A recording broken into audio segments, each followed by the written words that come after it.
মনে রাখবেন, সন্তান যদি অমানুষ হয় তার ডিসক্রেডিট আপনার, সন্তান যদি মানুষ হয় তার ক্রেডিটও আপনার। সন্তান ভালো কিছু হয়েছে সেটা যেরকম আপনার অর্জন, সন্তান খারাপ কিছু হয়েছে সেটা আপনারই ত্রুটি। অতএব সন্তানের মধ্যে কোনো ত্রুটি দেখলে চিন্তা করতে থাকুন, আমার ঘাপলাটা কোন জায়গায়, আমার ঝামেলাটা কোন জায়গায়, যার কারণে সন্তানের মধ্যে এই খারাপ দিকটা আমি দেখতে পাচ্ছি। কয়জন অভিভাবক, আমি তো আমার জীবনে একজন অভিভাবকও পাইছি কিনা আমার মনে পড়ে না, থাকতে পারে আমার স্মৃতির বাইরে বা আমার মনে নাই এরকম। আমার সচরাচর মনে পড়ে না যে কোনো অভিভাবক এসে বলেছেন যে হুজুর দোয়া করবেন আমার ছেলেটা যেন মানুষের মতো মানুষ হয়। কিছু আছে বলেন, কিন্তু সে বলাটা গতানুগতিক টাইপ মনে হয়। একান্ত হৃদয়ের আকুতি থেকে যে আমার সন্তানটাকে যেন আল্লাহ রাব্বুল আলামিন, এই সমাজে যত ফিতনা আছে, যুব সমাজকে ধ্বংস করবার জন্য যত আয়োজন আছে, এই আগুনের আঁচ থেকে বাঁচিয়ে যেন মানুষ বানান। কয়জন বাবা মা দোয়া চান? অতএব আদর্শ অভিভাবক হওয়ার জন্য সন্তানের জন্য চোখের পানি অনেক বেশি দরকার, দোয়া অনেক বেশি দরকার। এই যুগে খুব অল্প পুঁজি দিয়ে সামান্য সময়ের ব্যবধানে একজন মানুষ কোটি কোটি টাকার মালিক হয়ে গেছেন। এই জিনিসটা যত আশ্চর্যের, যত কঠিন। আল্লাহ তাআলা কাউকে দু চারটি সন্তান দিয়েছেন, এই সন্তানগুলোকে সমাজে প্রচলিত যে আগুনের আঁচ চতুর্দিক থেকে আমরা দেখতে পাচ্ছি সেগুলো থেকে বাঁচিয়ে, সেগুলো থেকে রক্ষা করে, হেফাজত করে মানুষের মতো মানুষ হিসাবে, নিজের কাঙ্ক্ষিত সন্তান হিসাবে গড়ে তোলা, এটা তার চাইতে বেশি কঠিন এবং চ্যালেঞ্জিং। আমাদের সবচাইতে দামি সম্পদ, সবচাইতে দামি অ্যাসেট হলো আমাদের সন্তানগণ। আমরা যে সমস্ত সম্পত্তি গড়ে তুলি, জমি জমা টাকা পয়সা, সেগুলো সব আমাদের এই সম্পদের জন্য, অর্থাৎ সন্তানদের জন্যই আমরা করি। অতএব তারাই হলো আমাদের সবচেয়ে মূল্যবান সম্পদ। এই সন্তানদেরকে আপনি যদি হাফেজে কোরআন, আলেমে দ্বীন, আল্লাহ ভীরু, মুত্তাকি, পরহেজগার এবং ভালো মানুষ হিসাবে গড়ে তুলতে চান, তাহলে কয়েকটি বিষয় আপনাকে লক্ষ্য রাখতে হবে। নাম্বার 1, আপনার সন্তানকে ভালো মানুষ হিসাবে গড়ে তুলবার টার্গেট করতে হবে। সে স্কুলে পড়ুক কিংবা মাদ্রাসায় পড়ুক, আপনার টার্গেট হতে হবে, লক্ষ্য হতে হবে যে আমার সন্তানকে আমি মানুষের মতো মানুষ হিসাবে গড়ে তুলব। সে সৎ মানুষ হবে, আর কিছু হোক বা না হোক। সে ডাক্তার ইঞ্জিনিয়ার হতে পারুক বা না পারুক, সে বিসিএস ক্যাডার হতে পারুক বা না পারুক, সে সেনাবাহিনীতে ভালো কোনো অফিসার র্যাঙ্কে চান্স পাক বা না পাক, সে ভালো পরিচিত পপুলার কোনো আলেম বা তুখুড় কোনো হাফেজ হতে পারুক বা না পারুক, সে যেন ভালো মানুষ হয়, সে যেন মুত্তাকি হয়, সে যেন পরহেজগার হয়। আমি আমার সন্তানদেরকে সবসময় বলি, তোমাদের পরীক্ষার ফলাফল ভালো হোক সেটা আমি চাই, কিন্তু এর চাইতে অনেক বেশি চাই তোমার নামাজটা দেখে যেন আমার নয়ন জুড়ায়, তোমার আচরণটা দেখে যেন আমার দিলটা প্রশান্ত হয়। এটুকু যদি তুমি আমাকে দিতে পারো, তোমার ফলাফল যদি খারাপও হয়, আমার কোনো টেনশন নাই, কোনো দুঃখ নেই, তার জন্য আমার কোনো আফসোস নাই, তোমাকে আমি কিচ্ছু বলবো না। সম্মানিত উপস্থিতি, বেশিরভাগ বাবা মা তারা চান তাদের সন্তান যেন দুধে ভাতে থাকুক। একটা কথায় আছে না, আমার সন্তান যেন থাকে দুধে ভাতে। আপনার সন্তান দুধে ভাতে থাকুক, ভালো উপার্জন করুক, তার ভালো কেরিয়ার করুক, এটা আপনি চান, এটা চাওয়াটা দোষের না। কিন্তু এর চাইতে বড় চাওয়া উচিত আমার সন্তানটা যেন সৎ হয়, ভালো মানুষ হয়। কয়জন বাবা, কয়জন অভিভাবক আপনি এই সমাজে দেখাতে পারবেন যেই অভিভাবক তার সন্তানকে বলে, বাবা তুমি অনেক বড় শিক্ষিত হতে পারো আর না পারো, তুমি সৎ মানুষ হবে। বরং উল্টা আমাদের সমাজে দেখি, সন্তানের জন্মের তারিখটা বেশিরভাগ বাবা মা ভুল লেখেন, ইচ্ছাকৃত ভুল না, মিথ্যা লেখেন।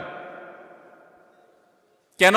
যাতে বেশি দিন চাকরগিরি করতে পারে, বেশি দিন সরকারি বা বিভিন্ন প্রতিষ্ঠানে চাকরগিরি যেন করতে পারে, সেই সুযোগ পাইয়ে দেওয়ার জন্য জীবনের শুরুতে একটা মিথ্যা গেঁথে দেয়। অনেক বাবা মা আছেন যারা বিভিন্ন স্কুলে তাদের সন্তানরা যে পড়াশোনা করে তাদের জন্য নকল কিনে এনে সন্তানদেরকে সার্ভ করে দেন, সাপ্লাই করে দেন। এরকম বাবা মা আছে না? নাই এই সমাজে আছে না? শুধু ভরে আছে। অর্থাৎ বাবা মার হাবভাব দ্বারা তারা বোঝাতে চান যে দেখো, আমি নিজে তো টাকার মেশিন, সারাদিন পয়সা ছাড়া আর কিছু চিনি না, অতএব আমার ঘরে জন্ম হয়েছে তোমাকেও টাকার মেশিন হতে হবে বাবা। দিন শেষে বাপ সন্তান সবাই মিলে আমরা টাকার মেশিন হয়ে যাব, দুনিয়া মানি ছাড়ার কিছু বুঝি না। সম্মানিত উপস্থিতি, আজ শিক্ষিত সন্তান নিয়ে বাবা মা যতটা সুখে আছেন, এই সমাজে এত শিক্ষিত সন্তান না থাকলেও বাবা মারা অনেক বেশি সুখী ছিলেন, সন্তানরা অনেক বেশি সুখী ছিলেন একটা সময়। শুধু পার্থক্য এইটুকু, তাদের মধ্যে নীতিনৈতিকতা ছিল, এখন নীতিনৈতিকতা নাই। আমি শিক্ষার বিরুদ্ধে বলছি না, শিক্ষা তো আমাদের লাগবেই, কিন্তু শিক্ষার পাশাপাশি যদি নীতিনৈতিকতা না থাকে তো এই শিক্ষা জাতিকে যতটা উপকার করবে তার চেয়ে বেশি ক্ষতিগ্রস্ত করবে। দেশের উন্নতি যতটা করবে দুর্নীতি তার চেয়ে বেশি করবে।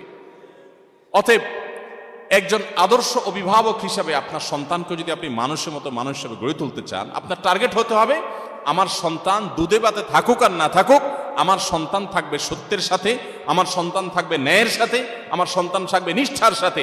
আপনার সন্তানকে বলতে হবে, বাবা আশপাশে মানুষের গাড়ি বাড়ি তাদের সম্পদ এগুলোর চমক তোমাকে যেন বিভ্রান্ত না করে। তোমার বাবা হিসাবে আমি অসৎ উপার্জন করি নাই, তুমি অসৎ উপার্জন করবে না। এদেশে কিছু আদর্শবান মানুষের বড় বেশি প্রয়োজন। বড় দুর্ভিক্ষ চলছে, প্রতিটা টেবিলে, প্রতিটা অফিসে, প্রতিটা প্রতিষ্ঠানে দুর্নীতিবাজদের এমন মহড়া, এমন মহোৎসব আজ সর্বদা চতুর্দিকে এমন ভাবে প্রতিষ্ঠিত হয়েছে যে গোটা জাতি তৃষ্ণার্ত মরুভূমি যেরকম পানির জন্য হাহাকার করে, কিছু সৎ নাগরিকের জন্য গোটা জাতি আজ হাহাকার করছে। আর সেই হাহাকারের সে অভাব নিরূপণ করবার জন্য কিছু ওলামা একরাম নির্লস চেষ্টা চালিয়ে যাচ্ছে। সময়ত অভিভাবকবৃন্দ, আপনার সন্তানকে ছোটবেলা থেকে শিখাবেন, বাবা আশেপাশে মানুষের অবৈধ উপার্জনের যে চাকচিক্য, এটা দেখে তুমি বিভ্রান্ত হবে না। মনে রাখবে এই মানুষগুলোর অনেক সম্পদ আছে, পয়সা কড়ি আছে, কিন্তু সে নিজেকে জানে সে একজন আস্ত চোর, সে একজন আস্ত ডাকাত, সে একজন আস্ত দুর্নীতিবাজ, সে একজন আস্ত অসৎ মানুষ, সে একজন খারাপ মানুষ।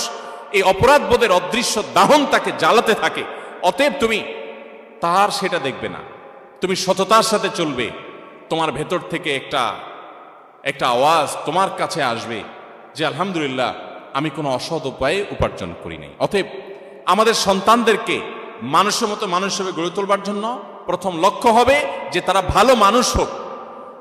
আপনার সন্তান পরীক্ষার হলে যাচ্ছে, কয়জন বাবা মা আছেন যে এই কথা বলতে পারেন যে আমার সন্তানকে বলেছি যে বাবা পরীক্ষার হলে গিয়ে কোনো নকল করবে না, অবৈধ উপায়ে তুমি কোনো কিছু আনসার করার চেষ্টা করবে না, খাতায় কিছু লেখার চেষ্টা করবে না, কারোর কাছ থেকে দেখে দেখে লেখার চেষ্টা করবে না, তুমি যা জানো তা লিখবে, তুমি ফলাফল যাই পাও আমরা অ্যাপ্রিসিয়েট করব। কোথায় সে বাবা মা আজ? বরং উল্টা বাবা মা সন্তানকে খোঁচা মেরে চাপ দিয়ে সন্তানকে ডিপ্রেসড করার হাজারো নজির আমাদের সামনে আছে যে কেন তুমি পারো নাই, পাশে বাসার ছেলেটা এত ভালো রেজাল্ট করলো আমি মুখ দেখাতে পারি না, তুমি কেন পারো নাই। এই চাপ দেওয়া মানুষ পাওয়া যায়, কিন্তু মা বাবাকে সন্তানকে সততার দীক্ষা দেওয়ার মানুষ পাওয়া যায় না। সময়ত উপস্থিতি, আমি আবারও বলছি, আমি আমার সন্তানদেরকে সবসময় বলি আপনাদের সঙ্গে শেয়ার করা যাতে করে আপনাদের কারোর উপকার যেন হয়। আমি সবসময় তাদেরকে বলি, দেখো পরীক্ষা ভালো ফলাফল করতে পারো কি না পারো, তুমি ভালো মানুষ হওয়ার চেষ্টা করো, তোমার অ্যাটিটিউড থেকে আমি সেটা দেখবো, তাতেই আমি হ্যাপি। আলহামদুলিল্লাহ, আল্লাহ তাআলা আমাদের সন্তানদেরকে ভালো মানুষ হিসেবে গড়ে তোলবার জন্য আমাদেরকে যোগ্য অভিভাবক হওয়ার তৌফিক দান করুন। তাহলে প্রথম কাজ হলো টার্গেট ঠিক করতে হবে যে আমার সন্তানকে আমি ভালো মানুষ, নেক, মুত্তাকি, পরহেজগার বানাবো। এরপরে অন্য কিছু হবে বা না হবে সেটা পরের বিষয়। আমার প্রাথমিক টার্গেট থাকবে সে একজন পরোপকারী মানুষ হবে, সে একজন সমাজমুখী মানুষ হবে, সে একজন কল্যাণকামী মানুষ হবে, সে সমাজের সবার কাজ করবে, যেখানেই যাবে সে মানুষের উপকার করবে, কোনোদিন ক্ষতি করবে না, এই মানুষ হবে।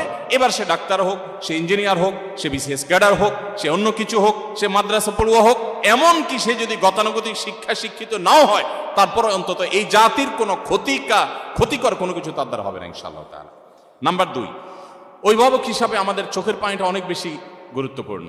চোখের পানি মা বাবার সন্তানদের জন্য অনেক গুরুত্বপূর্ণ। কিছু মানুষের দোয়া আল্লাহ তাআলা ফিরিয়ে দেন না, এর ভিতরে মা বাবার দোয়া অনেক গুরুত্বপূর্ণ। আমি আমার শৈশবে আমার মায়ের সে কান্না এখনো মনে হয় আমার কানে ভাসে। যখন মাদ্রাসায় যেতাম তো মা কাঁদতে থাকতেন, যখন বাসায় আসতাম, বাড়িতে আসতাম, নামাজের বিছানায় মা কাঁদতে থাকতেন। আমার বাবার বহু কান্না আমার এখনো কানে ভাসে। তাহাজ্জুদের সময় নিজে হয়তো ঘুমিয়েছিলাম, বাবার কান্নার আওয়াজে ঘুম ভেঙেছে, নাম ধরে ধরে দোয়া করতেন। তো সন্তানদের জন্য বাবা মার দোয়া অনেক গুরুত্বপূর্ণ। সৈয়দ আবুল হাসান আলী আন-নাদবী রহমতুল্লাহি আলাইহি ভারতবর্ষের অনেক বড় একজন আলেম দ্বীন, মুসলিম বিশ্বের নোবেল খ্যাত কিং ফয়সাল অ্যাওয়ার্ড প্রাপ্ত মানুষদের, বিরল মানুষদের একজন ভারতবর্ষের সৈয়দ আবুল হাসান আলী আন-নাদবী রহমতুল্লাহ আলাইহি মাত্র 17 থেকে 18 বছর বয়সের মধ্যে তার লেখা, মানে এই বয়সের মধ্যে লেখা বই মাজা খাসির আল আলমিন হাতাতুল মুসলিমিন গোটা আরব বিশ্বের বিবেককে জাগ্রত করে দিয়েছে, গোটা আরব বিশ্বকে কাঁপিয়ে দিয়েছে। এমন একটি আরব বিশ্বের সমৃদ্ধ লাইব্রেরি পাওয়া অসম্ভব যে লাইব্রেরিতে সৈয়দ আবুল হাসান নদভী রহমাতুল্লাহ আরবিতে লেখা এই বইটা নাই। এই বইয়ের ভূমিকা আমি পড়েছি। উনি নিজে লিখেছেন যে আমি এই বই যখন লিখেছি তখনও পর্যন্ত আমি কোনো আরব দেশে যাই নাই, কোনোদিন হজ ওমরা করি নাই, কোনো অ্যারাবিয়ানের সাথে দেখা হয় নাই। তারপরেও এমন আরবি ভাষায় লিখেছেন যে গোটা আরব বিশ্বের বিশ্ববিদ্যালয়গুলোতে তার সে বই সবচেয়ে বেশি সমাদৃত। সময়ত উপস্থিতি, এমন বড় প্রতিভাবান যোগ্যতা সম্পন্ন এত বড় একজন আলেমে দ্বীন, এত বড় একজন মুফাক্কির ইসলাম, তার একটা বই আছে মেরি আম্মা, আমার আম্মা জান, বাংলা অনুবাদ হয়েছে। তিনি এই বইয়ে তার মা সম্পর্কে অনেক কথা লিখেছেন। তার ভিতরে একটা কথা হলো, তিনি বলেন আমার মা সবসময় দোয়া করতেন, আয় আল্লাহ এক সে হাজারোं की जरूरत पूरी फरमा, আয় আল্লাহ এক সে হাজারোं की जरूरत पूरी फरमा। উত্তরপ্রদেশের লখনৌর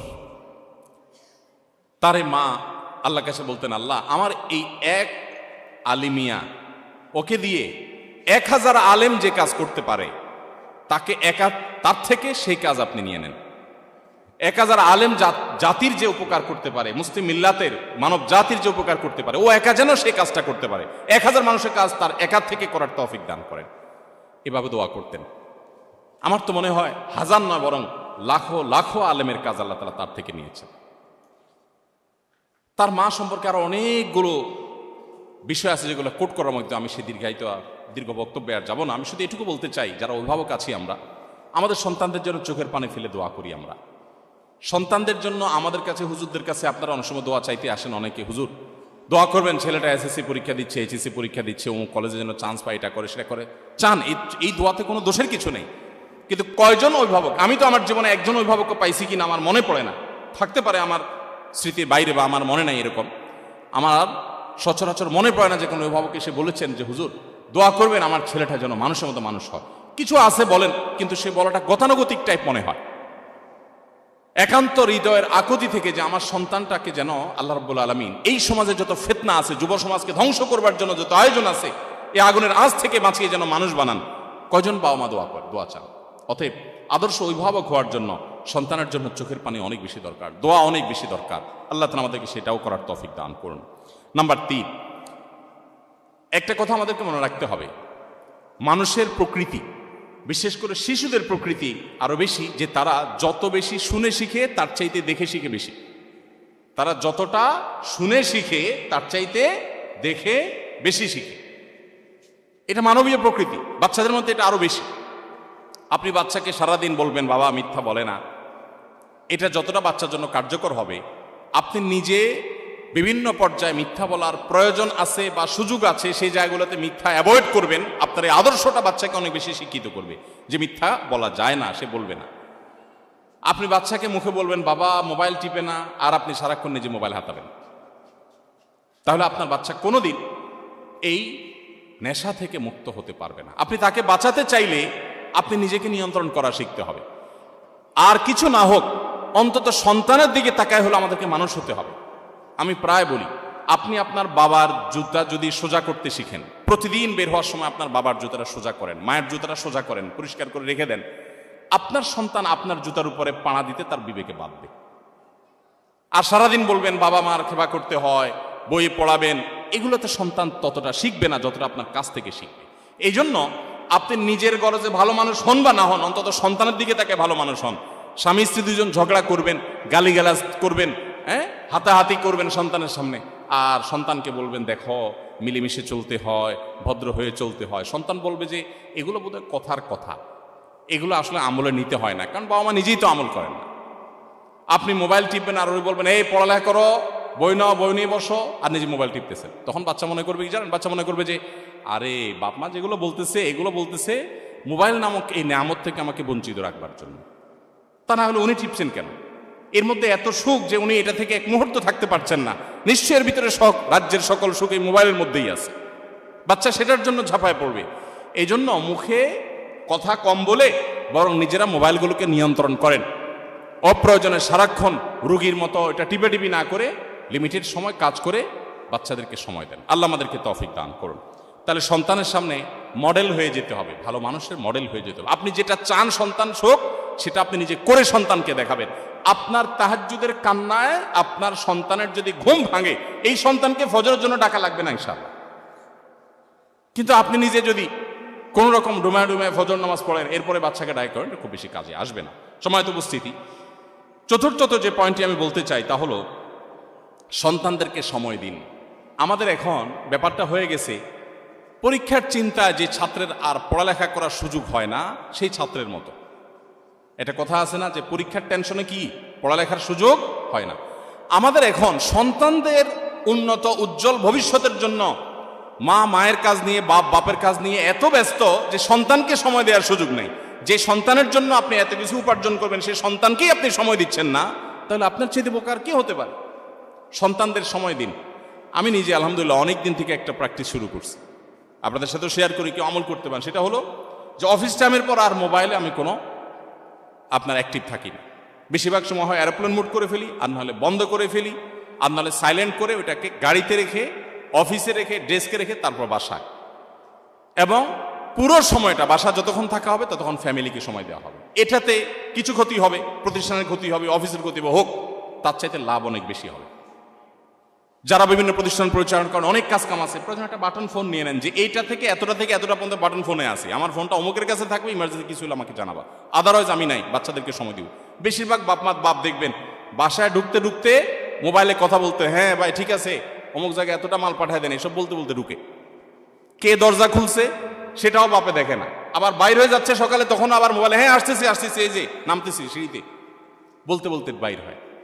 তো আপনি সারাক্ষণ আবার বাসায় যতক্ষণ আছে ততক্ষণ মোবাইল নিয়ে ব্যস্ত আছে, মাও ব্যস্ত, বাপও ব্যস্ত।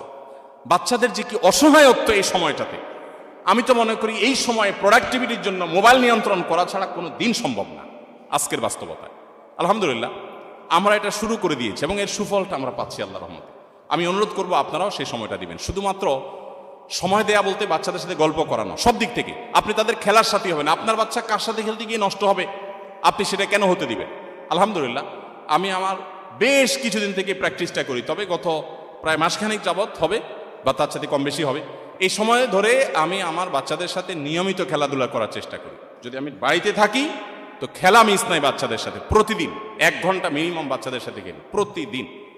অন্য যত ব্যস্ততা থাকুক, সব ব্যস্ততার সাথে বড় ব্যস্ততা আমার সবচেয়ে বড় সম্পদ আমার বাচ্চারা। অতএব তাদের সাথে আমি খেলার সাথী হব।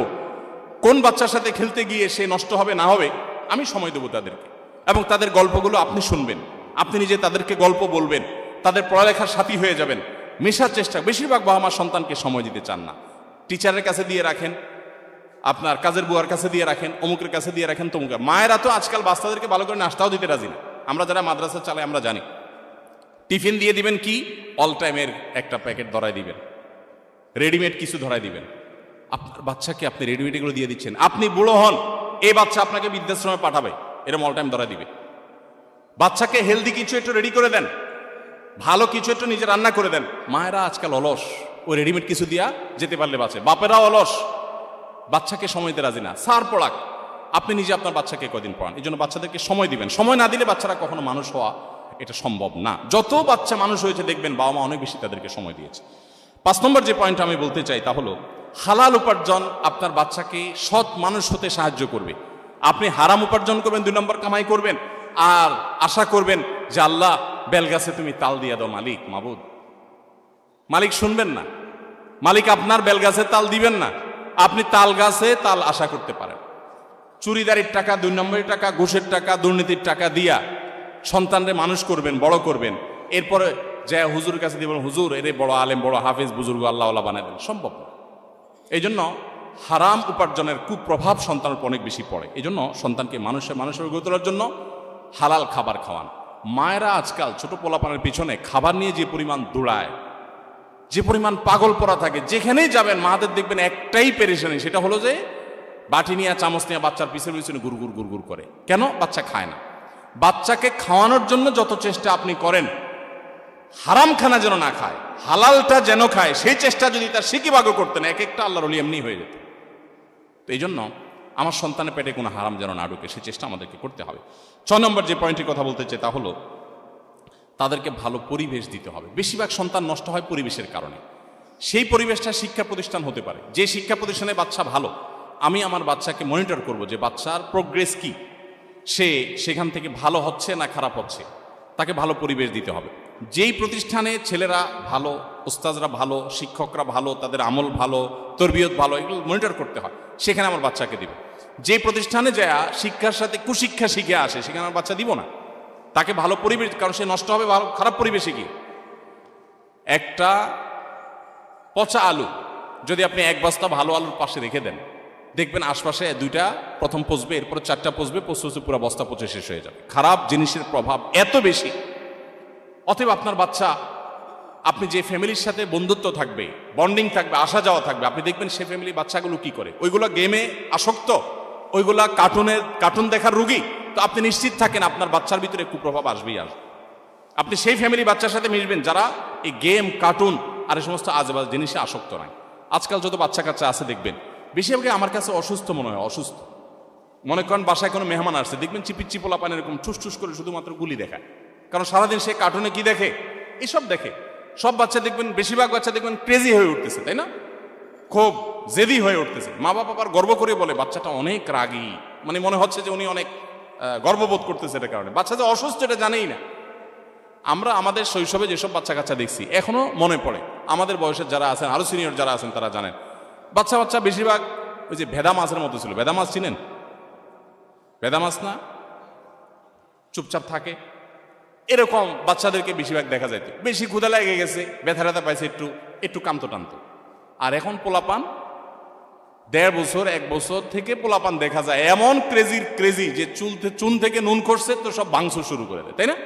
কারণ সারাদিন কার্টুনে এবং সারাদিন ভিডিও গেমসে সে ওইগুলোই দেখে, মার কাট ছাড়া আর কিছু নেই। তো বাচ্চার মধ্যে এগুলোর খুব প্রভাব পড়ে। আপনার বাচ্চাকে ভালো মানুষ হিসেবে গড়ে তোলবার জন্য পরিবেশটা অনেক গুরুত্বপূর্ণ, যে সে কোন পরিবেশ পাচ্ছে। এই জন্য আপনি সেই ফ্যামিলির সাথে বন্ধুত্ব করবেন যে ফ্যামিলি বাচ্চা থেকে আপনার বাচ্চা ভালো কিছু শিখবে। আমি ব্যক্তিগতভাবে খুঁজে যদি সেরকম ফ্যামিলি বাইর করি, মাশাআল্লাহ ফ্যামিলি বাচ্চারা খুব ভালো, বাপ মাগুলো খুব ভালো, তাহলে তাদের বাসায় যেতে হবে, তাদেরকে বাসায় দাওয়াত দিয়ে আনতে হবে, তাদের সাথে সম্পর্ক তৈরি করতে হবে, তাহলে আমার বাচ্চারা ভালো কিছু শিখবে।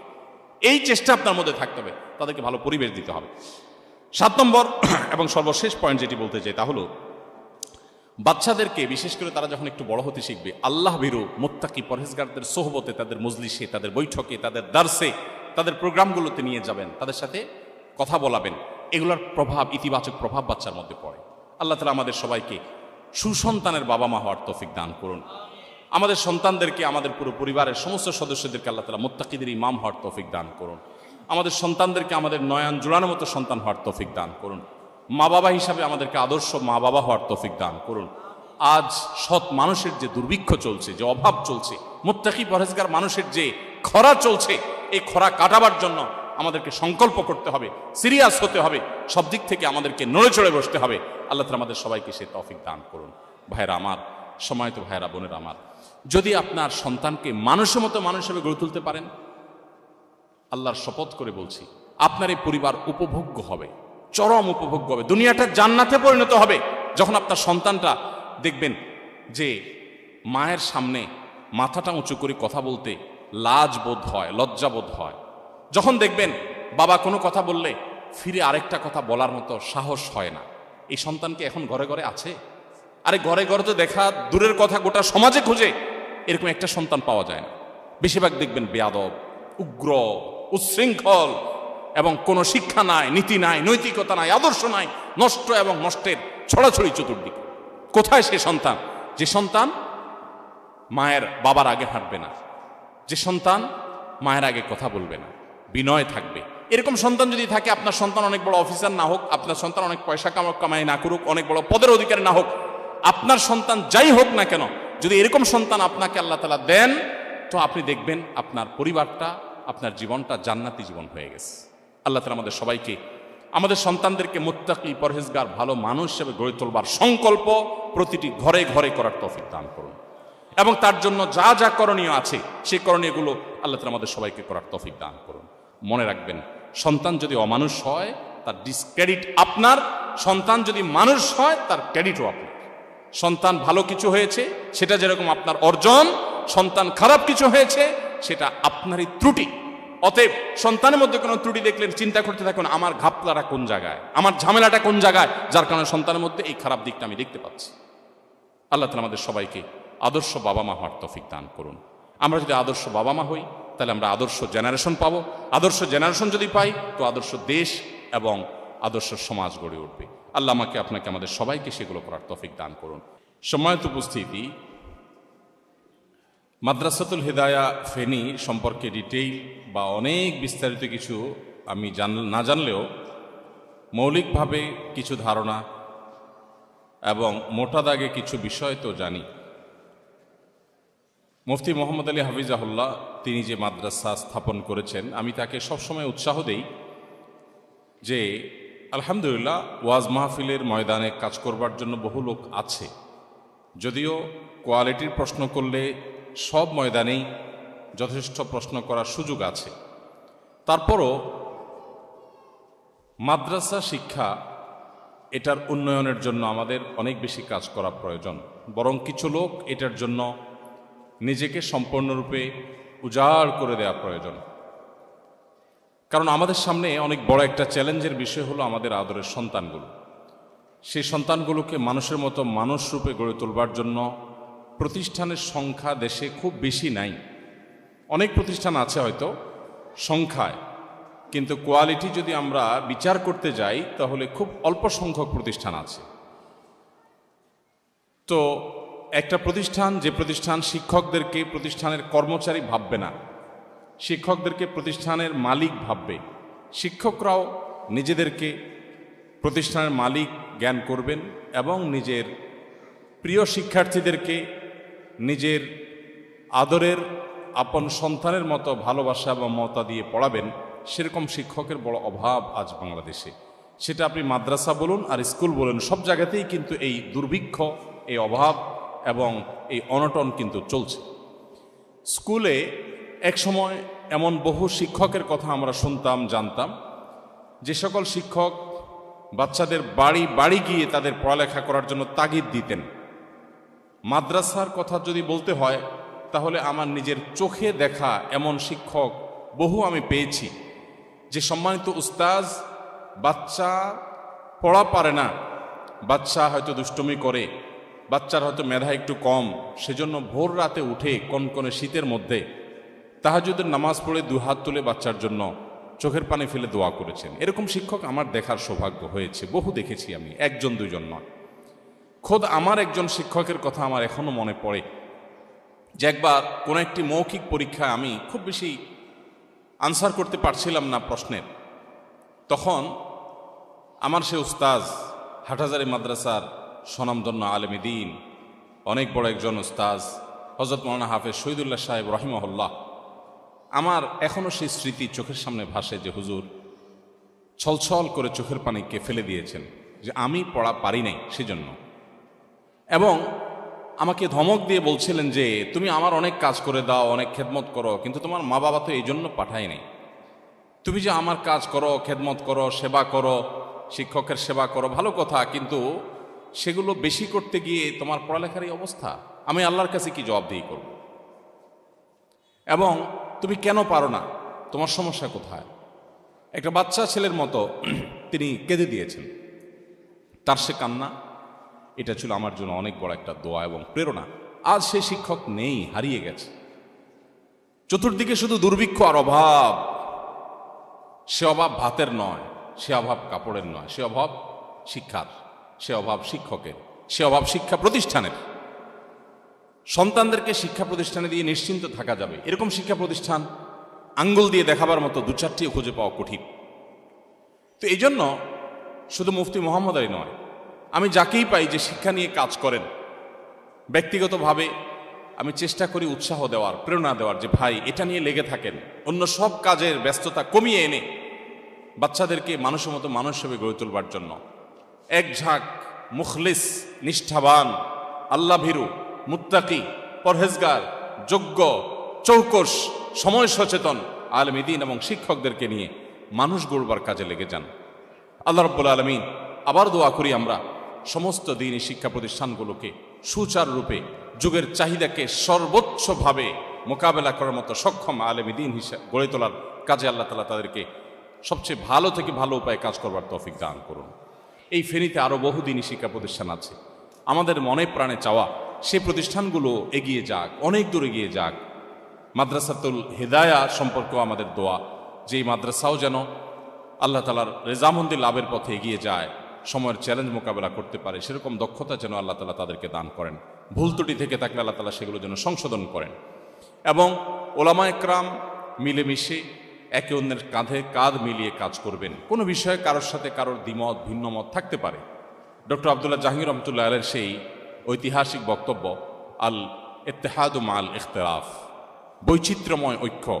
আমাদের মধ্যে পারস্পরিক বিভিন্ন বিষয়ে মতপার্থক্য থাকলেও মৌলিক বিষয়ে যেহেতু আমরা একমত, অতএব আমাদের সেই মত পার্থক্য থাকা সত্ত্বেও ঐক্যবদ্ধ থেকে কাজ করার চেষ্টা অব্যাহত রাখতে হবে। আল্লাহ আমাদেরকে সেই তৌফিক দান করুন। সময়ত উপস্থিতি, মাদ্রাসা শিক্ষা এবং ওলামা একরাম এদেশের প্রতি কি অবদান রাখছেন, এই প্রশ্নটি প্রায় আমাদেরকে শুনতে হয়। আমাদের এক শ্রেণীর বন্ধুরা মনে করেন যে এদেশে ওলামা একরাম এবং মাদ্রাসা শিক্ষক, মাদ্রাসা শিক্ষার্থী তারা বোধহয় দেশের বোঝা, তারা বোধহয় এদেশের এ জাতির উন্নয়নে তেমন কোনো ভূমিকা রাখছেন না। অথচ আমাদের বন্ধুরা জানেন না হয়তো যে এই ভারতবর্ষকে ইংরেজদের থেকে স্বাধীন করবার জন্য সবচেয়ে বেশি যাদের অবদান ছিল সে মানুষগুলোর তালিকায় সর্বাগ্রে যে নামগুলো উঠে আসে সেই নামগুলোর মধ্যে ওলামা একরামের নাম অত্যন্ত উজ্জ্বলভাবে আজও ভাসছে ইন্ডিয়া গেট সহ বিভিন্ন জায়গায়। এবং ভারতবর্ষের অনেক স্বনামধন্য দ্বীনি শিক্ষা প্রতিষ্ঠান এবং মাদ্রাসা গড়ে উঠেছে ভারতবর্ষকে ইংরেজদের দখলদারিত্ব থেকে মুক্ত করবার জন্য।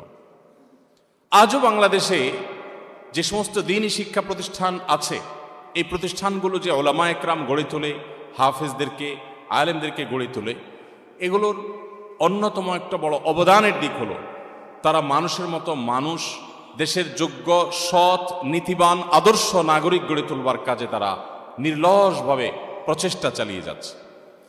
এদেশে নানান রকমের অভাব অনটন এখনো আছে অনেক দিক থেকে। এরপরও অপরাধ প্রবণতা যতটুকু নিয়ন্ত্রণে আছে, এই অপরাধ প্রবণতার এটুকু নিয়ন্ত্রণের পেছনে আইন শৃঙ্খলা রক্ষাকারী বাহিনী, প্রশাসনের বিভিন্ন পর্যায়ের প্রতিষ্ঠানগুলোর যেটুকু ভূমিকা আছে, অবদান আছে, সেটা যেমন স্বীকার্য, ঠিক তার সঙ্গে এটিও আমাদেরকে স্বীকার করতেই হবে যে এদেশের মানুষের মধ্যে নীতিনৈতিকতা, মূল্যবোধ, মানুষের মোরালিটি, মানুষের চারিত্রিক গুণাবলী, সেগুলোকে উন্নয়নের পেছনে এবং আইনশৃঙ্খলা এটাকে নিয়ন্ত্রণ রাখবার পেছনে এদেশের মাহফিলগুলো, মেম্বরগুলো, দ্বীনি শিক্ষা প্রতিষ্ঠানগুলোর অবদান অনস্বীকার্য। ওলামা একরাম প্রতিনিয়ত মানুষকে মনুষ্যত্বের শিক্ষা দিয়ে থাকেন। আজ সাধারণ শিক্ষা থেকে পড়াশোনা করে যারা ডাক্তার হচ্ছেন, ইঞ্জিনিয়ার হচ্ছেন, বিভিন্ন সেক্টরে যোগ্যতা অর্জন করছেন, সে মানুষগুলো আমাদের জীবনমানকে উন্নয়নে নানাভাবে ভূমিকা রাখছেন। তাদের সে অবদানকে আমাদের স্বীকার করতেই হবে এবং সেটি আমরা যেমন স্বীকার করি, ঠিক একইভাবে ওলামা একরাম মানুষকে যে মানুষের মতো মানুষ হিসেবে গড়ে তোলবার যে কাজ করে যাচ্ছেন সেটিকে আমাদেরকে অস্বীকার করা চলবে না। সময়ত উপস্থিতি, একজন বাবা যদি তার শিক্ষিত কোনো সন্তান থাকে, যে সন্তান আপন জায়গায় অনেক যোগ্য, অনেক মেধাবী, অনেক প্রতিষ্ঠিত, কিন্তু সেই সন্তান বাবা মার প্রতি দায়িত্ব জ্ঞানহীন, সে সন্তান মানুষ হিসেবে ভালো মানুষ যদি না হয়, মানবিক গুণাবলী এবং মূল্যবোধ এর ঘাটতি যদি তার মধ্যে থাকে, তো এই সন্তান কখনো বাবা মার চোখ জোড়ানো, নয়ন জোড়ানো সন্তান হয় না। আবার এর বিপরীতে কোনো বাবা মার যদি এমন কোনো সন্তান থাকে যে সন্তানের হয়তো জাগতিক যোগ্যতা অনেক বেশি না থাকে, শিক্ষা দীক্ষা অনেক বেশি না থাকে, পয়সা কড়ি অনেক বেশি না থাকে, সমাজে অনেক বেশি প্রতিষ্ঠিত না হয়, কিন্তু সে মানুষটা ভালো মানুষ হয়, বাবা মার কেয়ার করে, যত্ন নেয়, বাবা মাকে ভালোবাসে, শ্রদ্ধা করে, সুসন্তান হিসাবে নিজেকে গড়ে তুলতে পেরেছে, আদর্শ মানুষ হিসাবে গড়ে তুলতে পেরেছে, তাহলে এই সন্তান বাবা মার চক্ষু শীতলকারী সন্তান হয়, বাবা মার নয়ন জোড়ানো সন্তান হয়। ঠিক একইভাবে আজ সাধারণ শিক্ষায় শিক্ষিত হয়ে আমাদের সন্তানরা আমাদের জীবনমানকে উন্নয়নের জন্য অবদান রাখছে, সেটা যেন আমাদের জন্য প্রয়োজন। এর চাইতে অনেক বেশি প্রয়োজন আমাদের সন্তানরা মনুষ্যত্ব শিখবার। কিন্তু সে জিনিসটার জন্য খুব বেশি প্রতিষ্ঠান দেশে নেই। ওলামা একরাম এবং দিনী শিক্ষা প্রতিষ্ঠানগুলো সে কাজটা নির্লসভাবে করে যাচ্ছে, এবং এটুকুন কাজ যদি এদেশে টিকে না থাকতো তো আজ এই সমাজ হয়তো বসবাসের উপযুক্ত থাকতো না। এখনো আমরা জানি দেশে যত শিক্ষিত মানুষ হয়েছে গত 2 দশক 3 দশক 4 দশক 5 দশক আগে, অর্থাৎ যত পেছনে যাব আমরা, সেই সময়ের তুলনায় এখন আমাদের দেশে সাধারণ শিক্ষিত মানুষ, ডাক্তার, ইঞ্জিনিয়ারের সংখ্যা পরিমাণে কম না বেশি? আগের তুলনায় এখন সাধারণ শিক্ষিত মানুষের সংখ্যা কি কম না বেশি? বেশি। কিন্তু সেই সাথে নীতিবান, আদর্শবান, মুত্তাকি, আল্লাহভীরু ভালো মানুষের সংখ্যা বাড়ছে না কমেছে? তাহলে পরিষ্কার হয়ে গেল যে আমরা অনেক শিক্ষিত মানুষ পেয়েছি, কিন্তু ভালো মানুষের সংখ্যা কিন্তু দিন দিন কমে যাচ্ছে। মাদ্রাসাগুলো ভালো মানুষ গড়বার কাজটি আঞ্জাম দিয়ে যাচ্ছে। সে কাজটি শুধুমাত্র মাদ্রাসা শিক্ষার্থীদের জন্য না, সাধারণ শিক্ষিত ভাই বোনদের জন্য। অতএব এই ধারা যদি অব্যাহত থাকে ইনশাআল্লাহ বিদিনিল্লাহ এদেশে শুদ্ধ চিন্তা লালনকারী মানুষের ধারা অব্যাহত থাকবে।